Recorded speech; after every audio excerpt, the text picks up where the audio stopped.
Test 9.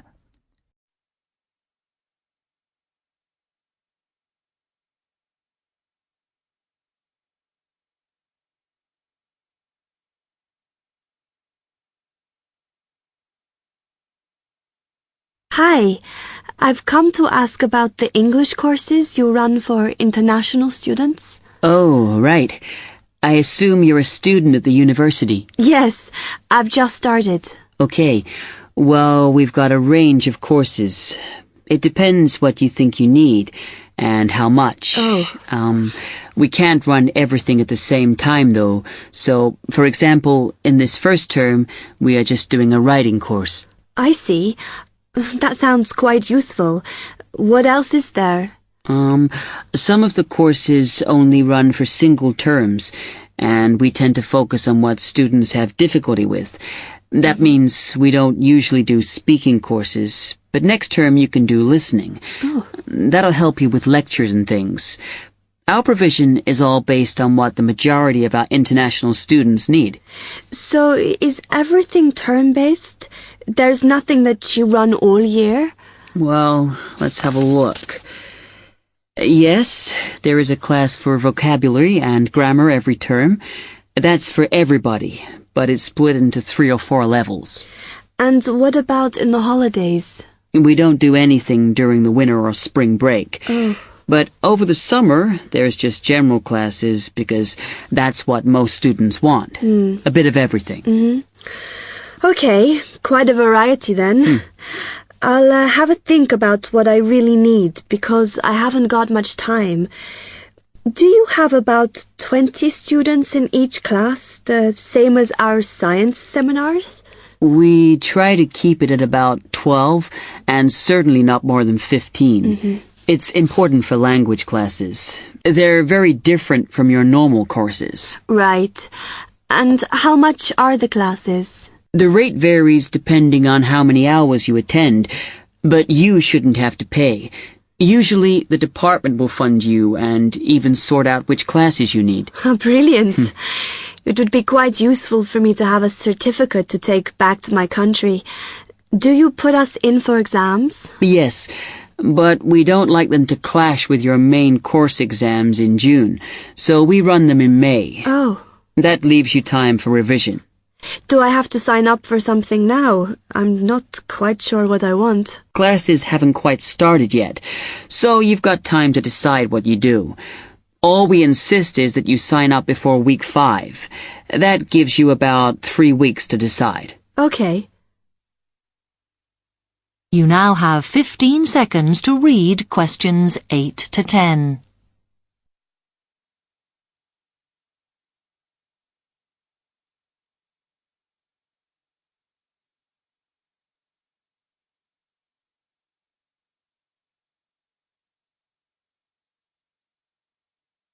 Then, when you've made up your mind, you need to come back here to the administration office to enroll. What do I need to bring with me when I enroll? My identity card, I guess. Yes, or your passport. Then you'll be given a registration form, which you'll have to show to the teacher when you have your first class. Okay. And should I ask my tutor about which classes I should do then? Yes. Then you get a note from him and give that to the desk when you register. Can I use the computers here as well? Yes. You'll be given a password when you go to your first class. So remember to bring a disk with you to save your work on, as you won't be allowed to save it on the hard drive. Okay. Will I need anything else?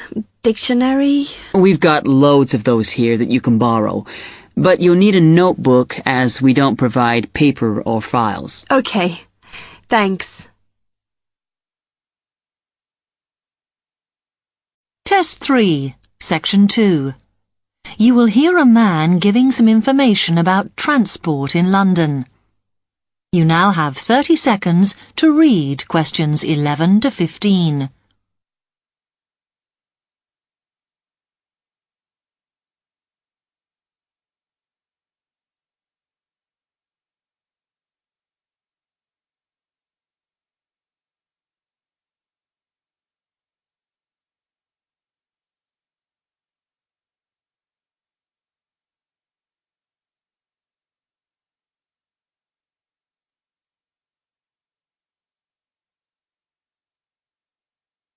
Hello, can I help you? Oh, yes.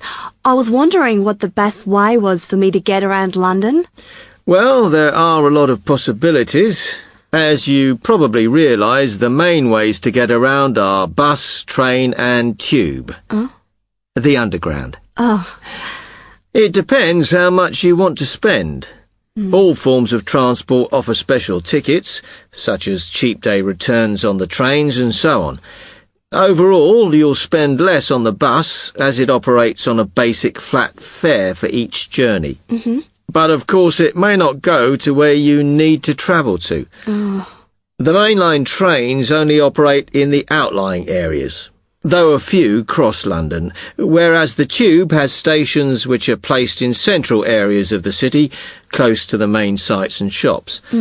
Obviously there are more bus stops, but you will probably have to change buses to get where you want, which can be inconvenient.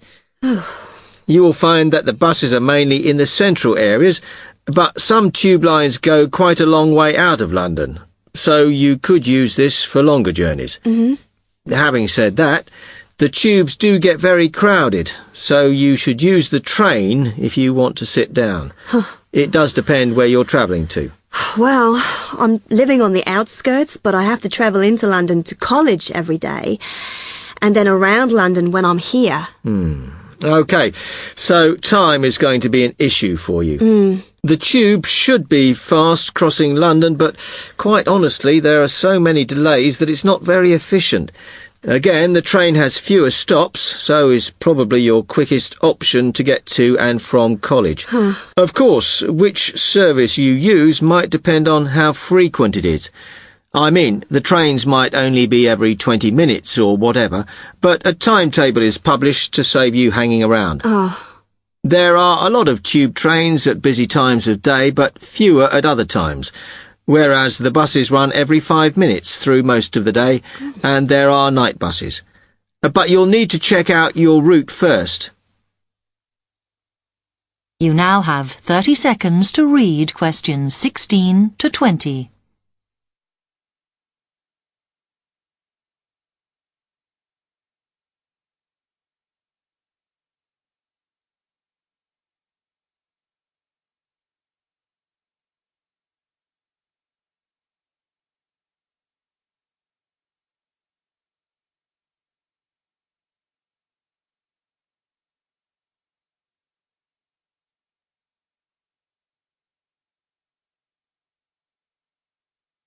OK, thanks.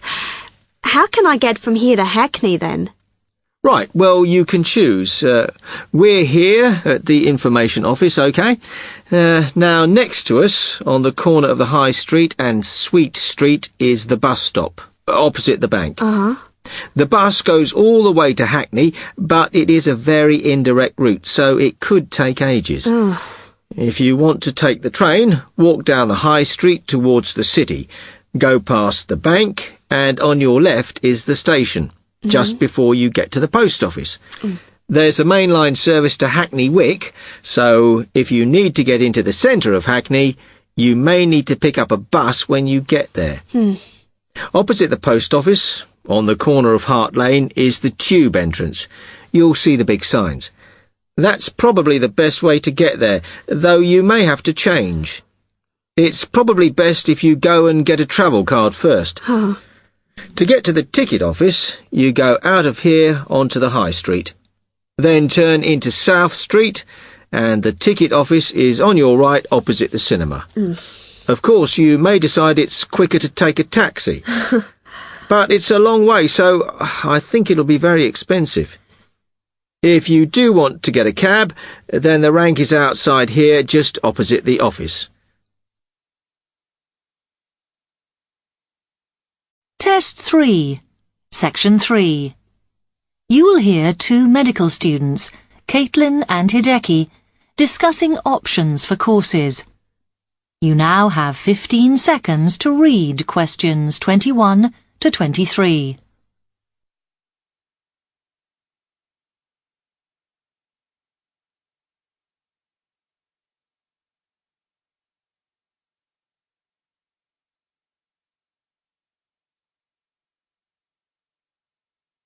Hi, Hideki. How are you? Fine. I'm glad I bumped into you. Have you got 5 minutes to sit down and discuss our extra course options for next term? Yeah, sure. You mean the support courses for our modules? Yes. We've got 3 choices, and I'm not sure which would be best for us to do. Let's have a look. Yeah, we could do science and ethics.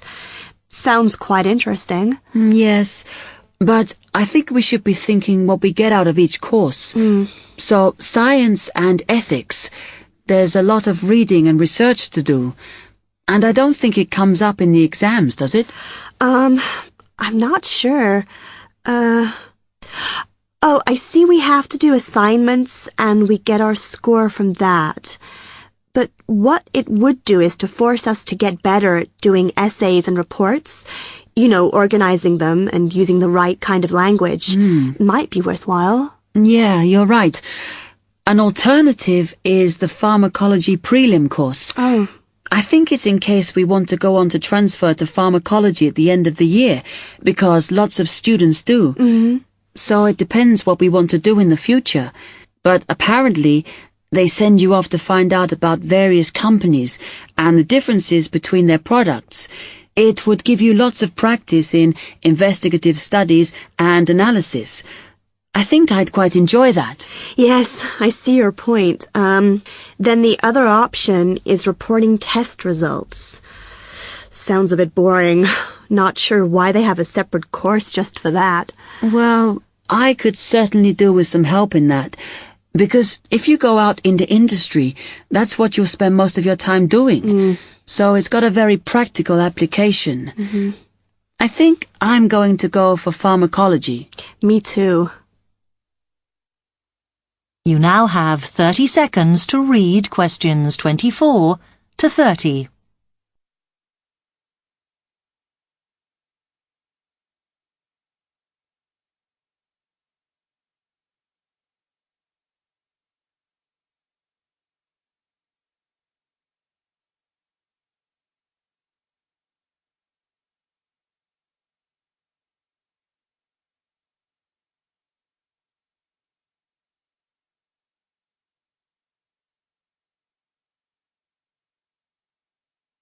So let's have a look at it in more detail.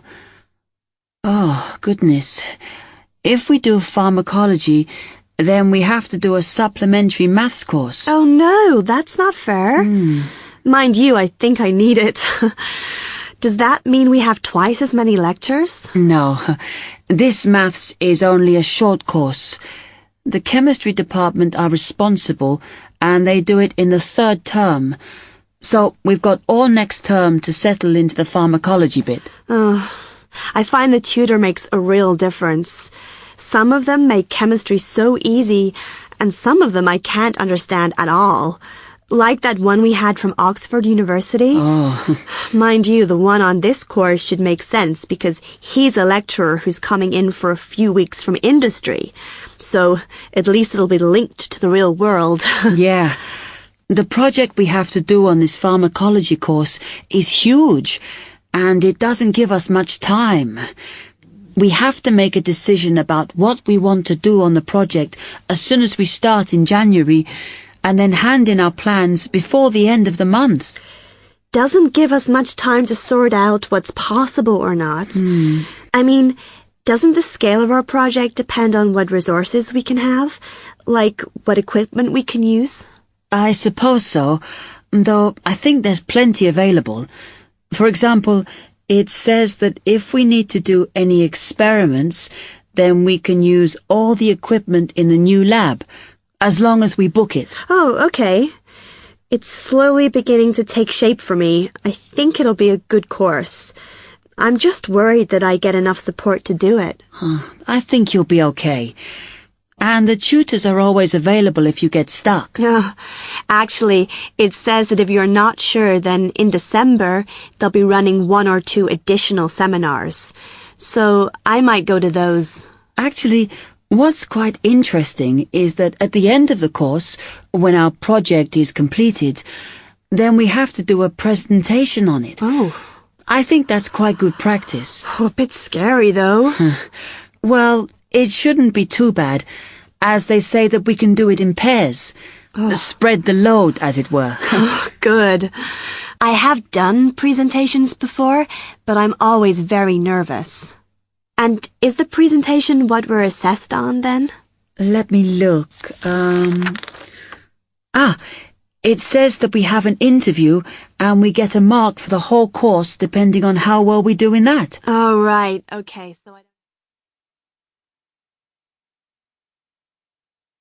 Test 3, Section 4. You will hear part of a lecture on cities of the future. You now have 30 seconds to read questions 31 to 37.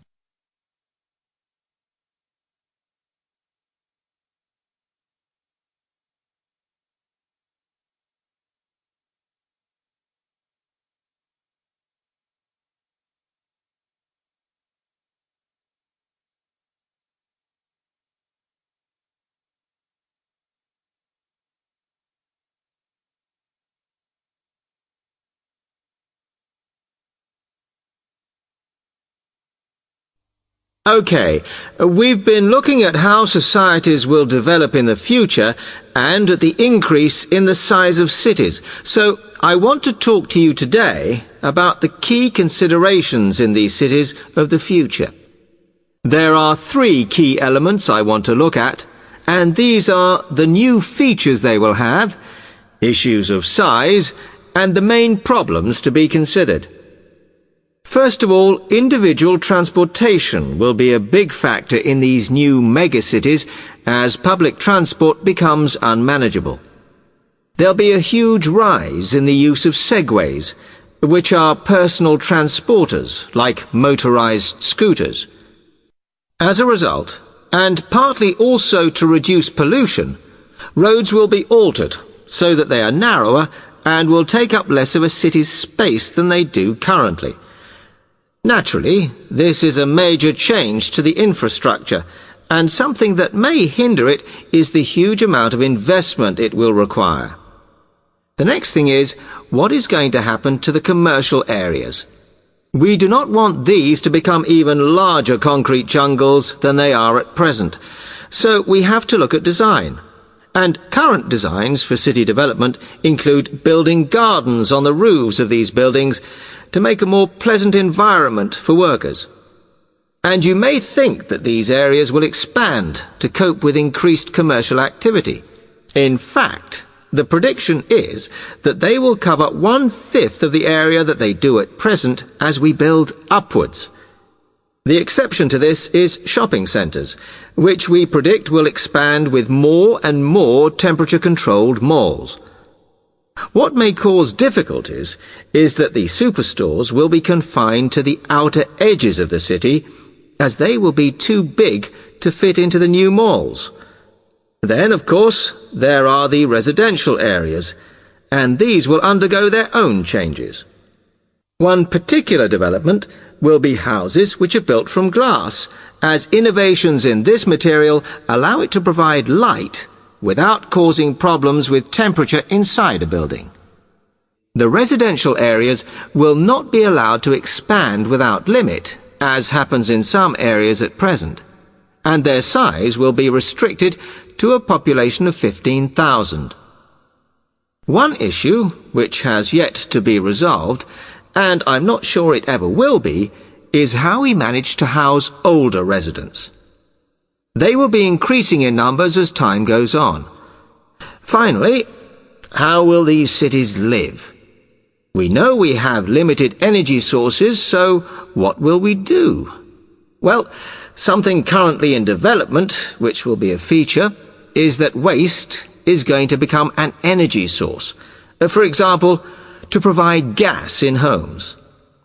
Also, as new technology and systems are developed, we will find that energy plants will become smaller. Another energy source we could use, but one which raises issues of having enough space and too much noise, is wind farms. Because of the problems, I'm not convinced these will be the grand solution to our energy problems that we thought they were going to be. You now have 15 seconds to read questions 38 to 40.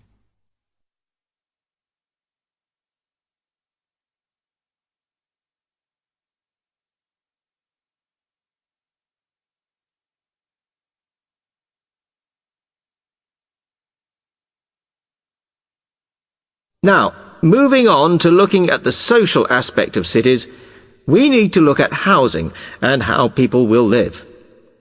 Cities currently have flats in the centre, populated by single people and wealthier residents, and families tend to move to the outskirts. In the future, the centre of cities will see a dramatic change. We will see many more examples of cooperative buildings. This is where people join together to form a company that owns the building they live in. And despite continuing shortages, there will also be a rise in the provision of retirement homes in city centres so that the elderly can have easy access to hospitals and shops. Recently, we have seen a levelling off in the growth of private housing, and I think that will not change. But we are likely to see more social housing, as far fewer people will be able to afford to own their own homes.